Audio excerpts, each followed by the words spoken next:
Okay, so just finished installing my intake. Still have to put this bleeder hose in right here.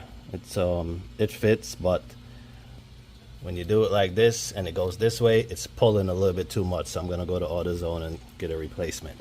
But this video is not about that. Stay tuned for that. I'll have a review and a sound for that later on.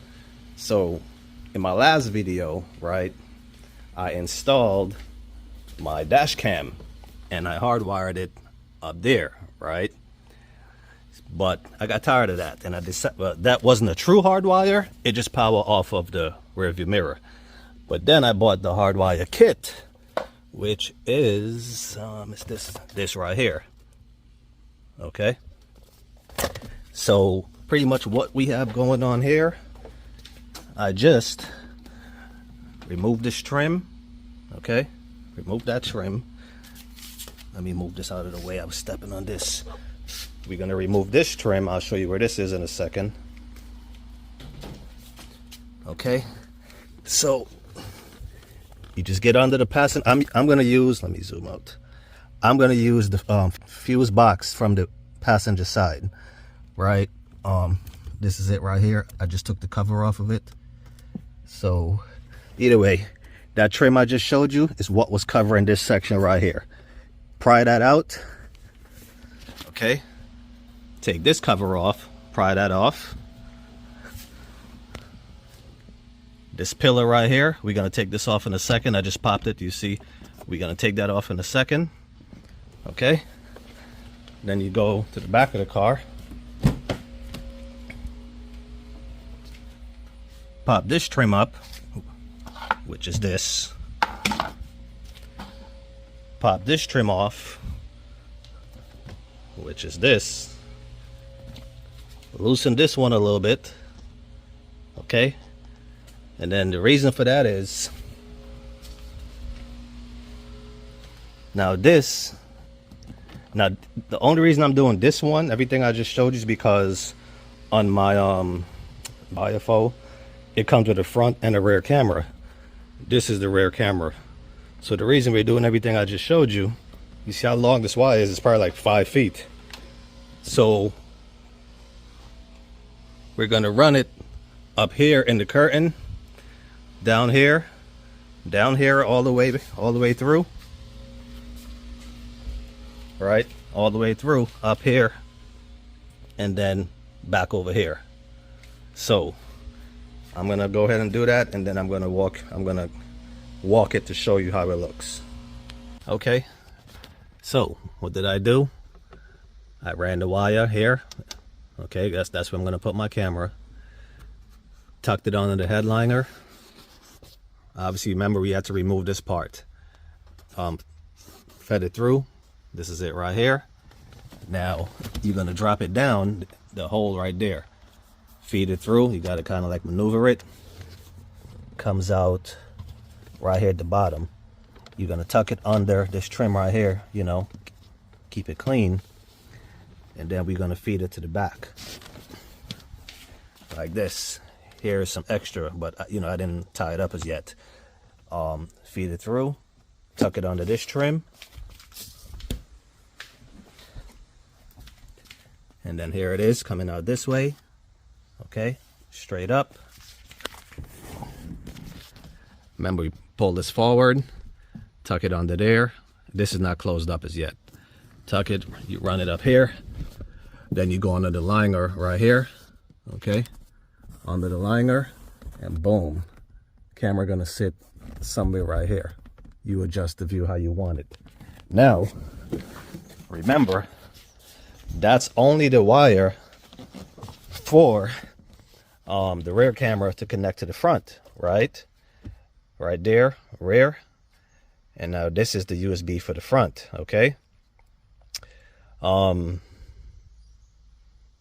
now we still have to do the actual hard wire, which is this. Okay, so how will this go? Like this.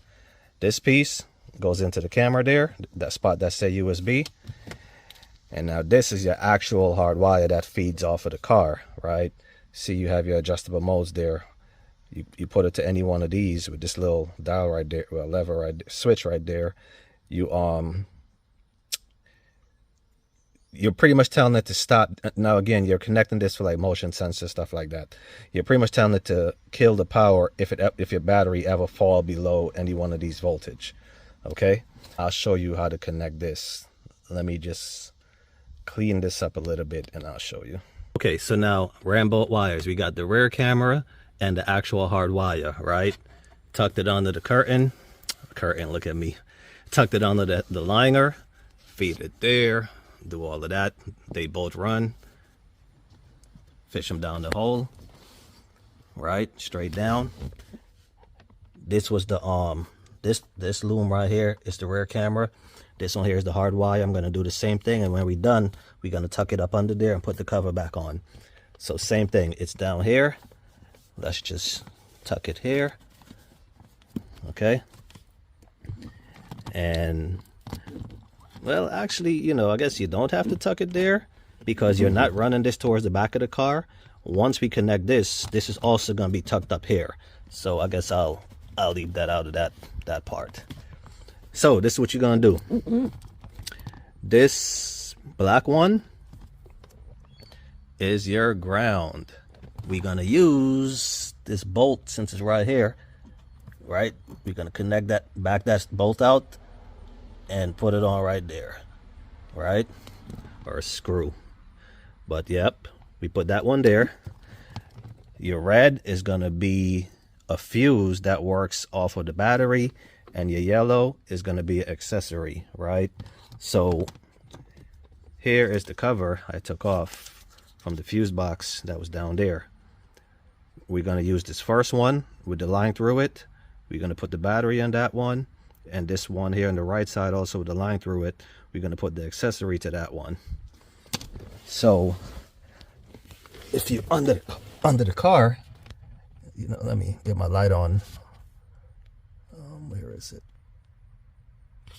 Right, so this came off of this right here, sitting this way. So this is where we're going to put the fuse, right? This empty one here, and then that empty one somewhere over here.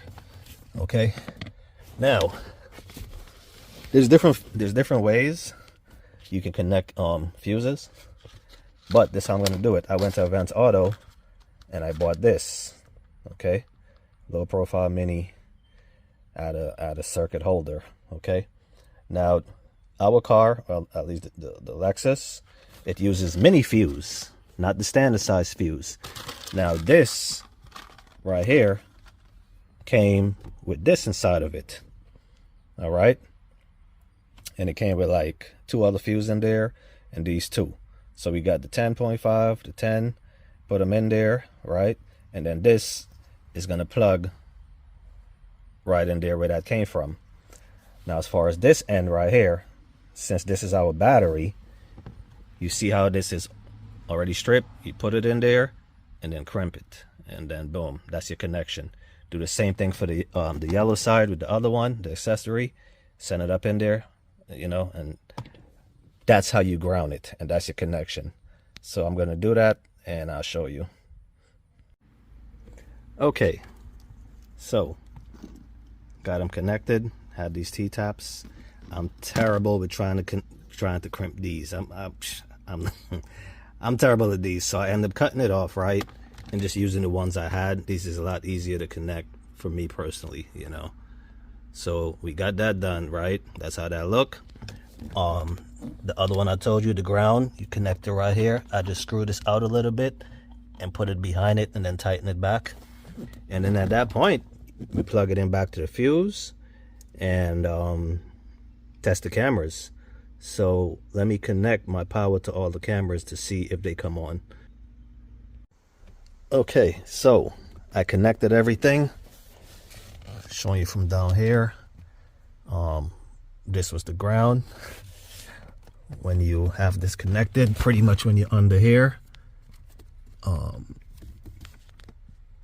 the red cable right here, and your yellow, which is your accessory, right back there, right? So if you're looking at it from the front, the way you would actually be looking at it in real life, it's the first one, and then it's the fourth one from the bottom, should be empty. And then from there, we just test it out and see if everything comes on. So let me go on the next side. Okay, so I have my front camera connected. I have the rear camera connected.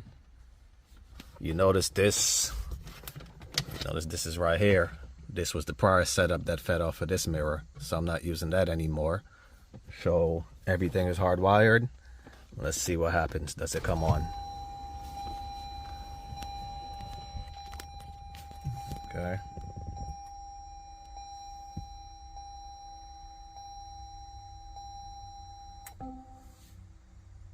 I don't see any power. Oh well, it just came on now.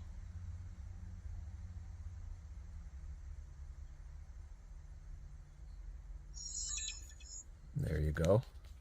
So that's on. Hardwire is working.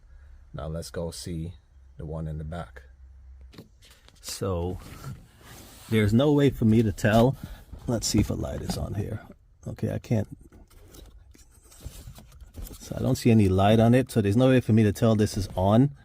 I would have to view it from the app. And obviously I can't do that and be on the phone at the same time. So I'll just put a video on the screen or something when I'm done to show you if it works.